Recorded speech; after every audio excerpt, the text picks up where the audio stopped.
ဒီနေ့ကတော့ကျွန်တော်ဆိုင်ကယ်လေး enjoy လေးမှာပဲဖြစ်ပါတယ်ဆိုတော့ enjoy လေးပထမဆုံး enjoy အဟောင်းမျိုးလုပ်ဖြစ်ပါတယ်ကျွန်တော်ကတော့ပုံမှန်တိုင်းဆိုရင်ဒီ enjoy စကားဘက်ကနေပဲဖောက်တယ်ပေါ့နော်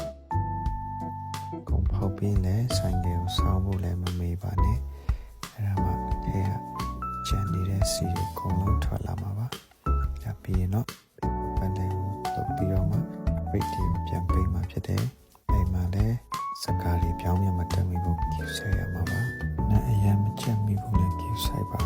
။ကျွန်တော်ပုံမှန်ဖြစ်တော့ Honda 1030 C3 ပါတယ်။ကျွန်တော်ကလေးမျိုးမှာကျွန်တော်ရှာပပဝယ်လာရတဲ့ဟာလေးပေါ့နော်။ဘူး3000ပေးရပါတယ်။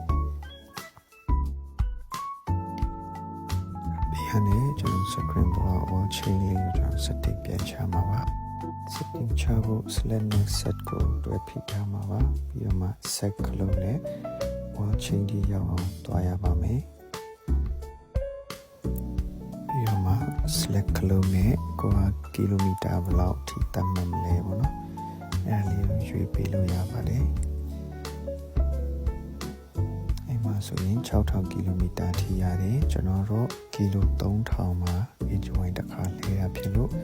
ကီလို3000မှာထားမယ်ပြီးတော့ set ကလုံးလေးကိုနှိပ်ပါမယ်အဲပြီးတော့နောက်တစ်ဆင့်ကျွန်တော်တော့ပေးရမယ်တော့ပိတ်ပေးရနဲ့ set ကလုံးကိုနှိပ်ထားပြီးတော့မှတော့ဖွင့်ပေးရမှာဖြစ်တယ်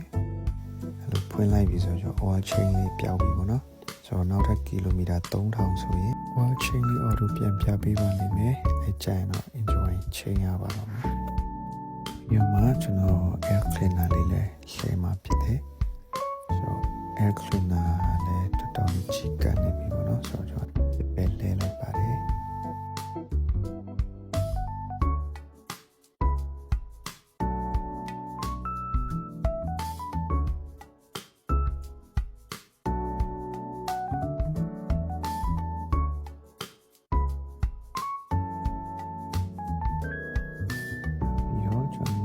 သူရဲ့ Honda Original လေးစစ်စကားပဲလဲတယ်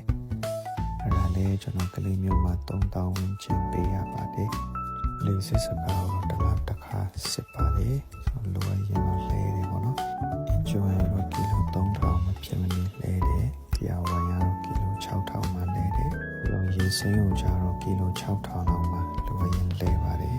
အဆုံးလေးကြည့်ပြီးလို့ကျေးဇူးတင်ပါတယ်